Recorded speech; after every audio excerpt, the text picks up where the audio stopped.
ጥርሳችሁን እንደ በረዶ ለማንጣት ውድ ሐኪም ቤት መሄድ አያስፈልጋችሁም። ጓዳችሁ ውስጥ ባሉ ሁለት ቀላል ነገሮች ብቻ ማንጣት ትችላላችሁ። ፎቶ ስትነሱ ጥርሳችሁን እንዳይታይ ከንፈራችሁን በግድ ገጥማችሁ ፈገግ ብላችሁ ታውቃላችሁ። ወይም ደግሞ ከጓደኞቻችሁ ጋር እያወራችሁ የሆነ የሚያስቅ ነገር ሲፈጠር ሁሉም ሰው በነፃነት ጥርሱን አውጥቶ ሲስቅ፣ እናንተ ግን አፋችሁን በእጃችሁ ሸፍናችሁ ታውቃላችሁ። ይህ ስሜት ምን ያህል የራስ መተማመን እንደሚሰርቅ፣ ውስጣችሁ እንዴት እንደሚያሸማቅቅና በሰው መሃል ነፃነት እንደሚያሳጣችሁ በሚገባ አውቃለሁ። አንዳንዴ እኮ በጣም ቆንጆ ልብስ ለብሳችሁ ጸጉራችሁን አሳምራችሁና ሜካፕ ተቀብታችሁ ሙሉ ውበታችሁን ጠብቃችኋል። ግን መስታወት ፊት ቆማችሁ ፈገግ ስትሉ ያ ቢጫ ጥርስ ሁሉንም ነገር ያበላሸው ይመስላችኋል። ይህ ነገር ለማጥፋት ብላችሁ ያላደረጋችሁት ጥረት የለም አይደል? ጥርስ ያነጣል የተባለውን ውድ ነገር ሁሉ ገዝታችኋል። ጥርሳችሁን በኃይል ፍቃችኋል። ነገር ግን ውጤቱ ባዶ ነው። ምንም ለውጥ አላመጣም። በዚህ የተነሳ ምናልባትም ተፈጥሮ ይሆን ወይም የቤተሰብ ዘረመል ነው፣ አሊያም በልጅነት የጠጣሁት ውሃ ያመጣው ይሆን ብላችሁ ሙሉ ለሙሉ ተስፋ ቆርታችሁ ይሆናል።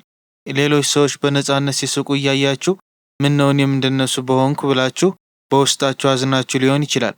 ዛሬ ግን ማንም የማይነግራችሁን ውድ የጥርስ ሐኪም ቤት ሳትሄዱ ጥርስን የሚልጡ ኬሚካሎችን ሳትጠቀሙ ጓዳችሁ ውስጥ ባሉ ቀላል ነገሮች ብቻ ጥርሳችሁን እንደ በረዶ የሚያነጣ ዘዴ ላካፍላችሁ ነው።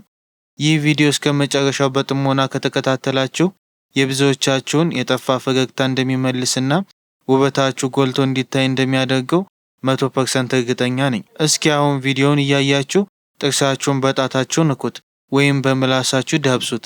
ምን ይሰማችኋል? ልክ እንደ መስታወት ልሙጥ ነው አይደል? ልክ እንደ ድንጋይ ወይንም እንደ ጠንካራ አጥንት የጠነከረና ምንም አይነት ክፍተት የሌለው ይመስላል። አዎ፣ ሁላችንም ጥርሳችን ስንነካው የምናስበው ይሄንኑ ነው። ምንም አይነት ቀዳዳ የሌለው ጠንካራና ልሙጥ አጥንት እንደሆነ ነው የምናስበው። ነገር ግን ይህ ትልቅ ስህተት ነው። አዎ፣ በእጃችን ስንነካው ወይንም በአይናችን ስናየው ልሙጥ ቢመስልም እውነታው ግን ፍጹም የተለየ ነው። ይህንን ጠንካራ የሚመስለውን ጥርሳችን በአይናችን ሳይሆን ነገሮችን አጉልቶ በሚያሳይ ማይክሮስኮፕ ብንመለከተው የምናየው ነገር ያስደነግጠናል። የምናየው እውነት እናንተ አሁን ከነካችሁትና ካሰባችሁት ነገር ጋር ምንም ግንኙነት የለውም። የጥርሳችሁ የውጨኛው ነጭ ሽፋን በሳይንሱ ኤናሜል ይባላል። ይሄ የውጨኛው ሽፋን ከውጭ ሲታይ ለስላሳና ጠንካራ ግድግዳ ቢመስልም ሳይንሱ ግን የሚለው ሌላ ነገር ነው። እውነታው ምንድን ነው? በአይን ሊታዩ የማይችሉ ግን በማይክሮስኮፕ ብቻ የሚታዩ በሺዎችና በሚሊዮኖች የሚቆጠሩ እጅግ ጥቃቅን ቀዳዳዎች አሉት። ልሙጥ አይደለም፣ ክፍተት የሌለው አጥንትም አይደለም። ይልቁንም በሺዎች በሚቆጠሩ ጥቃቅን ቀዳዳዎች የተሞላ ነው። ተፈጥሮ እነዚህን ቀዳዳዎች ዝም ብላ አልፈጠረቻቸውም።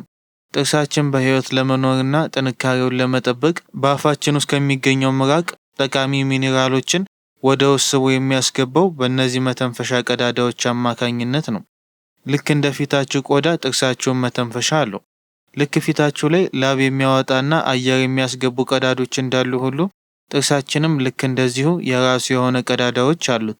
እናም ይህ ማንም የማያውቀውና የማይታየው የጥርስ ቀዳዳ ነው ለጥርሳችን መበላሸትና ወደ ቢጫነት መቀየር ዋነኛ ምክንያት።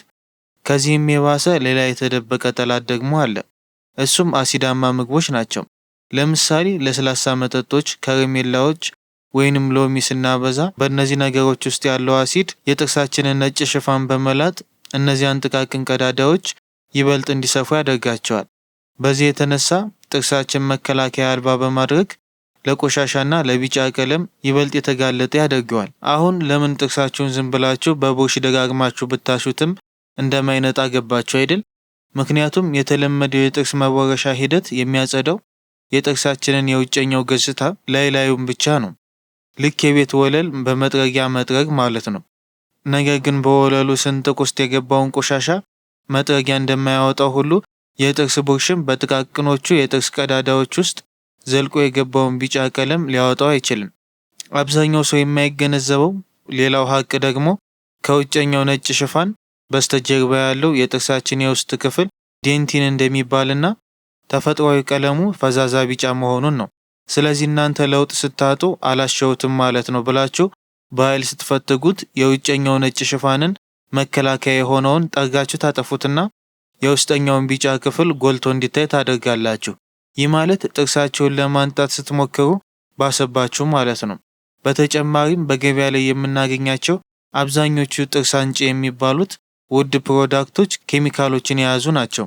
እነዚህ ኬሚካሎች ጥርስን ለጊዜው ያነጡ ቢመስሉም በሂደት ግን ቀዝቃዛ ወይንም ትኩስ ነገር ስንጠጣ ጥርሳችንን እንዲጠዘጥዘን ሊያደርጉ ይችላሉ። ስለዚህ የዚህ ቢጫ ጥርስ ትክክለኛው ሳይንሳዊ መፍትሄ በኃይል መፈግፈግ ወይንም ኬሚካል መጠቀም ሳይሆን ብልህ የሆነ ስልት መጠቀም ነው።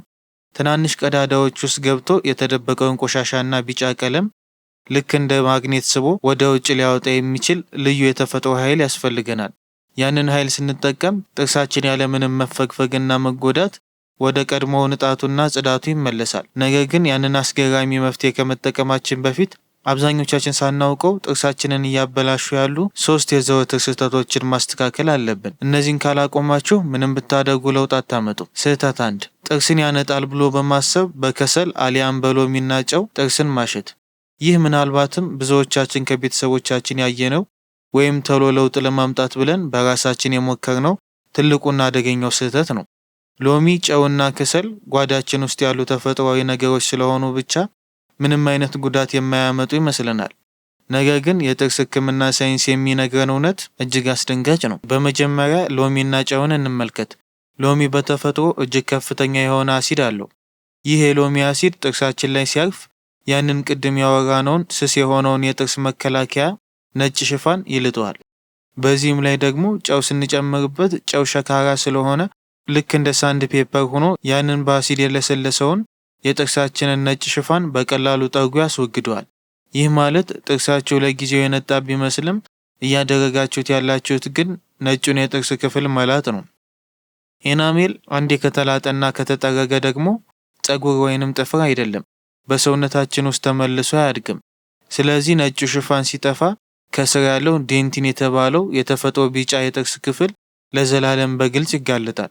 በዚህ ምክንያት ጥርሳችሁ ከበፊቱ የባሰ ቢጫ ሆኖ ይቀራል። ከዚህም አልፎ ቀዝቃዛ ወይንም ትኩስ ነገር ስትጠጡ ጥርሳችሁን ለከፍተኛ የመጠዝጠዝ ህመም ታጋልጡታላችሁ። ግን እዚህ ጋር አንድ ነገር ግልጽ እናድርግ። ብዙዎቻችሁ ግን ጨው እኮ ለጥርስ ጤና ጥሩ ነው ተብሎ ይነገራል ብላችሁ ግራ ትጋቡ ይሆናል። እዚህ ጋር አንድ ወሳኝ ልዩነት አለ።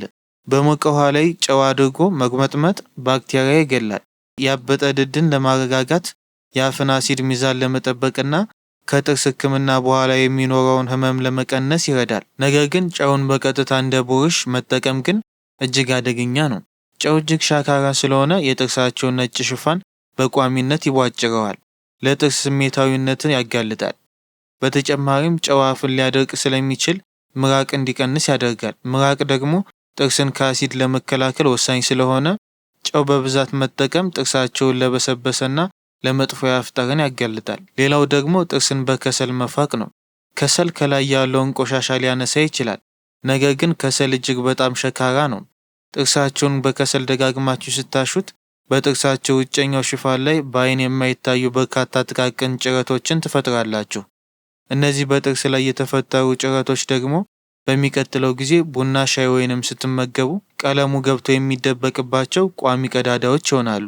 ስለዚህ ለጊዜያዊ ጥቅም ብላችሁ ጥርሳችሁን በቀላሉ ቆሻሻ አምቆ ለሚይዝ ሻካራ ገጽታ አሳልፋችሁ እየሰጣችሁ መሆኑን ልታውቁ ይገባል። ስህተት 2 ምላስን አለማጽዳት። ይህ አብዛኞቻችን በየቀኑ የምንሰራው ነገር ግን በጭራሽ ትኩረት የማንሰጠው ትልቁ ስህተት ነው። አብዛኞቻችን ጥርሳችንን በየቀኑ በደንብ እናጸዳለን። ነገር ግን አፋችን ውስጥ ያለውን ትልቁን የቆሻሻ ማከማቻ የሆነውን ምላሳችንን ሙሉ በሙሉ እንረሳዋለን። መስታወት ፊት ቁሙና ምላሳችሁን አውጥታችሁ በደንብ ተመልከቱት። ያ በምላሳችሁ ላይ የሚታየው ነጭ ወይንም ቢጫ የሆነ ሽፋን ምንድን ነው? የቆሻሻ የባክቴሪያና የሞቱ ሴሎች ስብስብ ነው። ብዙዎቻችን ምላሳችን ለስላሳ ይመስለናል። ነገር ግን በማይክሮስኮፕ ቢታይ ምላሳችን እጅግ በጣም ብዙ ሸንተረሮችና ክፍተቶች አሉት። በየቀኑ በምንመገበው ምግብ፣ በምንጠጣው ሻይና ቡና ቅሪት እነዚህ የምላስ ክፍተቶች ይሞላሉ። አሁን የምትሰሩትን ስህተት ስሙ። ጥርሳችሁን በቡርሽ በደንብ አጽድታችሁ ጨረሳችሁ እንበል። አሁን ጥርሳችሁ ንጹህ ነው። ነገር ግን ምላሳችሁን ካላጸዳችሁ ምን ይፈጠራል? አፋችሁን እንደዘጋችሁ ምላሳችሁ ላይ ያለው የአደገኛ የባክቴሪያና የቆሻሻ ክምችት ተመልሶ ወደ ንጹህ ጥርሳችሁ ይሰራጫል። ንጹህ የነበረው ጥርሳችሁ መልሶ በቆሻሻ ይሸፈናል። ይህ ማለት ገላን በደንብ ታጥቦ ቆሻሻ ልብስ መልበስ ማለት ነው። ይህ ብቻ አይደለም። አብዛኛው የመጥፎ የአፍ ጠረን መንስኤ ከጥርስ ሳይሆን ከምላስ የሚመነጭ ነው። ምላሳችሁ ንጹህ እስካልሆነ ድረስ ጥርሳችሁ ላይ ያለው ቢጫ ቀለምና አፋችሁ ላይ ያለው መጥፎ ጠረን በፍጹም ሊጠፋ አይችልም። ስለዚህ የጥርስ ንጣትና የአፍ ሽታ ማስተካከል የምትፈልጉ ከሆነ ከዛሬ ጀምሮ ምላሳችሁን ማጽዳት ጀምሩ። አሁን ታዲያ ምላሴን በምን ላጽዳ? ቡርሽ ብቻ ይበቃል ብላችሁ ትጠይቃላችሁ። የጥርስ ቡርሽ አንዳንድ ጊዜ ምላስ ላይ ያለውን ወፍራም ሽፋን ሙሉ ለሙሉ ላያስወግድ ይችላል። እጅግ ውጤታማና ብዙዎች የማያውቁት ዘዴ ግን የሾርባ ማንኪያ መጠቀም ነው። እንዴት እንደሆነ ላሳያችሁ። ማንኪያውን በንጹህ ውሃ ጠቡት። ምላሳችሁን አውጥታችሁ ከውስጥ ወደ ውጭ በቀስታ ፋቁት። በማንኪያው ላይ የተከማቸውን ያንን ነጭ ቆሻሻ በውሃ ጠቡት። ለመጀመሪያ ጊዜ ስታደርጉት ትንሽ ማቅለሽለሽ ሊሰማችሁ ይችላል፣ ግን ይለመዳል። ይህንን ሂደት ከ3 እስከ 5 ጊዜ ደጋግሙት። ይህንን በየቀኑ ጠዋትና ማታ ካደረጋችሁት የአፍ ጠረናችሁ ወዲያውኑ ይቀየራል። ጥርሳችሁን መልሶ በባክቴሪያ አይበከልም። አሁን ምላሳችሁን ለማጽዳት የሾርባ ማንኪያ መጠቀም ትችላላችሁ ብያቸዋለሁ። ነገር ግን ይበልጥ ምቹና ለምላስ ቅርጽ ተብሎ የተሰራ ታንግ ስክራፐር የምላስ መፋቂያ የተባለ መሳሪያ ገዝታችሁ መጠቀምም ትችላላችሁ። በተለይ በውጭው ዓለም ይህ የተለመደ ነው። ስህተት 3 ማታ ለመቦረሽ። ብዙዎቻችን ጥርሳችንን የምንቦርሸው ጠዋት ከቤት ስንወጣ ብቻ ነው። ለምን? ሰው ጋር ስንገናኝ፣ ስራ ቦታ ስንሄድ አፋችን እንዳይሸት ብለን ነው። ጠዋት ጥርስ መቦረሽ ማህበራዊ ግዴታ ነው። ነገር ግን የጥርስ ሕክምና ሳይንሱ የሚያሳየው እውነት እጅግ አስደንጋጭ ነው። ቀን ላይ ስናወራ፣ ስንበላ እና ስንጠጣ አፋችን ውስጥ ምራቅ በብዛት ይመረታል። ምራቅ ማለት የጥርሳችን ተፈጥሯዊ ጠባቂ፣ አጣቢና የጥርስ ህመም የሚከላከል ነው። በምራቃችን ውስጥ ጥርሳችን የሚያጠነክሩ ማዕድናት አሉ። እነዚህ ማዕድናት በቀን ውስጥ ጥርሳችንን ከማንኛውም አሲድ ይከላከላሉ። ነገር ግን ማታ ስንተኛ ይሄ ምራቅ ማምረት በከፍተኛ ሁኔታ ይቆማል። አፋችን በሙሉ ይደርቃል። አሁን አስቡት፣ ቀንም ሙሉ የበላነው እንጀራ፣ የወጥ ቅሪት፣ የሻይ ወይንም የቡና ቅሪት አፋችን ውስጥ አለ። ቀንም ሙሉ ምራቅ ስለነበረ ያጥባቸው ነበር። ማታ ግን አጣቢው ምራቅ ስለሌለ ያ ሁሉ የቆሻሻ ቅሪት ሌሊቱን ሙሉ ጥርሳችን ላይ ተለጥፎ ያድራል። በምራቅ እጦት ምክንያት አፋችን የባክቴሪያ መራቢያ ይሆናል። ማታ የበላነው ምግብ ቅሪት በባክቴሪያዎች እየተበላ ሲብላላ አሲድ ይፈጠራል። ይህ አሲድ ጥርሳችንን ሌሊቱን ሙሉ ሲያበላሸው ያድራል። ጥርሳችን እየሳሳ እየደከመ ቀለሙ ወደ ቢጫ እየተለወጠ ይሄዳል። ጠዋት ተነስተን ብንቦርሸውም ጉዳቱ ሌሊቱን ሙሉ ተፈጽሞ አልቋል። የጠዋት ቡርሽ ለሰው ነው፣ ማህበራዊ ህይወታችን ለማስተካከል ነው። የማታው ግን ለጥርስ ንጣትና ለጥርስ ጥንካሬ ነው። ማታ ሳትቦርሹ መተኛት ለጥርስ ቢጫነትና መበስበስ በራቸውን እንደ መክፈት ይቆጠራል።